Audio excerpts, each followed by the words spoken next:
qui donne la vie éternelle. Judas, éternellement damné. Trop de gens croient que Judas a commis un acte de peu d'importance. Certains vont jusqu'à affirmer qu'il a eu un certain mérite, car sans lui, la rédemption n'aurait pas eu lieu, et cela lui vaut d'être justifié devant Dieu. En vérité, je vous dis que si l'enfer n'avait pas existé, et si ses tourments n'avaient pas déjà été parfaits, il aurait été créé pour Judas, encore plus horrible et éternel, parce que de tous les pécheurs et de tous les damnés, il est le plus damné et le plus pécheur. Dans toute l'éternité, il n'y aura jamais d'adoucissement de sa condamnation. Le remords aurait pu aussi le sauver, s'il avait fait du remords un repentir. Au premier crime de trahison, encore pardonnable à cause de ma grande miséricorde, c'est une faiblesse que m'impose mon amour.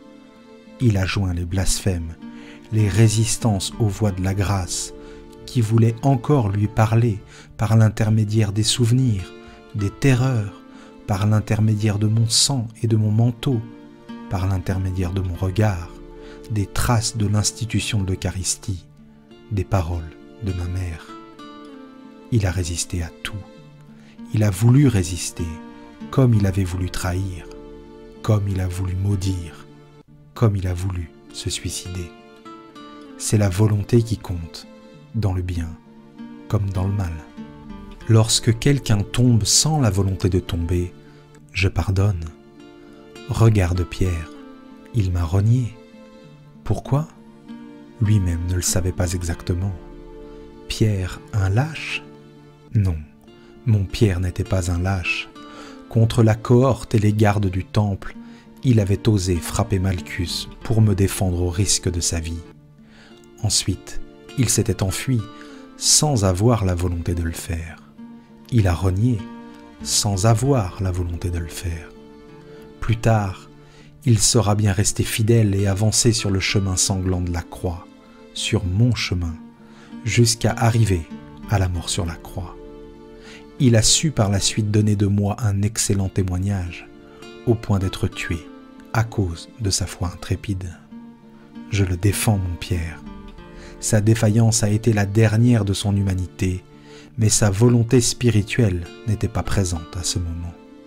Elle dormait, émoussée par le poids de son humanité. Quand elle s'éveilla, elle ne voulut pas rester dans le péché et voulut être parfaite. Je lui ai aussitôt pardonné. Judas, lui, n'a pas voulu. Tu dis qu'il paraissait fou et enragé. Il l'était, d'une rage satanique. Sa terreur à la vue du chien, animal rare, en particulier à Jérusalem, vient du fait que depuis un temps immémorial, on attribuait cette forme à Satan pour apparaître aux mortels. Dans les livres de magie, il est encore dit qu'une des formes préférées de Satan pour apparaître est celle d'un chien mystérieux, d'un chat ou d'un bouc. Judas, déjà en proie à la terreur qui lui venait de son crime, convaincu qu'il appartenait désormais à Satan, crut reconnaître Satan sous l'aspect de cette bête errante. Une personne coupable voit en tout des ombres de peur.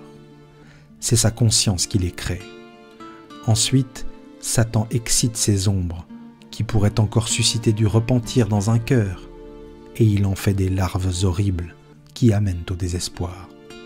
Et le désespoir porte au crime ultime, au suicide.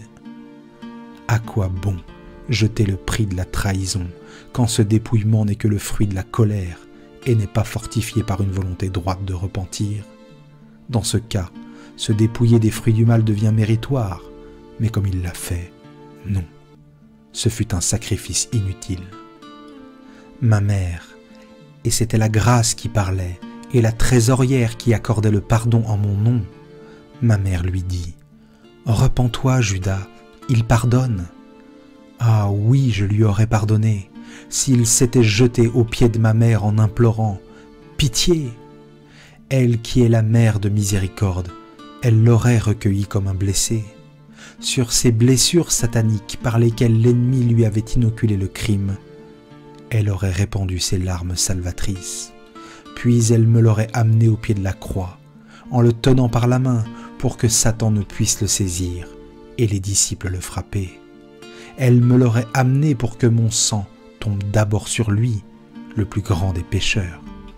Et elle se serait trouvée en prêtresse admirable sur son autel, entre la pureté et la faute, car si elle est la mère des vierges et des saints, elle est aussi la mère des pécheurs.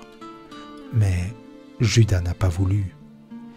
Méditez sur le pouvoir de la volonté dont vous êtes les arbitres absolus. C'est elle qui vous ouvre le ciel ou l'enfer.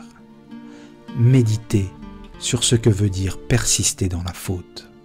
Le crucifié se tient les bras ouverts et attachés pour vous dire qu'il vous aime et qu'il ne veut pas vous frapper, qu'il ne peut vous frapper parce qu'il vous aime et préfère se refuser de pouvoir vous embrasser, son unique douleur dans son état de crucifié, plutôt que d'avoir la liberté de vous punir.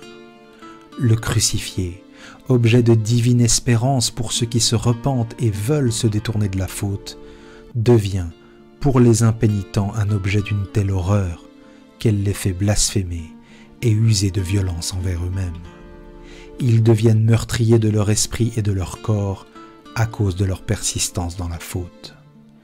Et la vue de celui qui est doux, qui s'est laissé immoler dans l'espoir de les sauver, prend l'apparence d'un spectre horrifiant. Maria, tu t'es plainte de cette vision, mais c'est le vendredi de la Passion, ma fille. Tu dois souffrir. Aux souffrances que tu endures en raison de mes souffrances et de celles de Marie, tu dois unir tes propres souffrances dues à l'amertume de voir les pécheurs rester dans le même état. Ce fut notre souffrance, elle doit être la tienne. Marie en a souffert et en souffre encore, comme de mes tortures.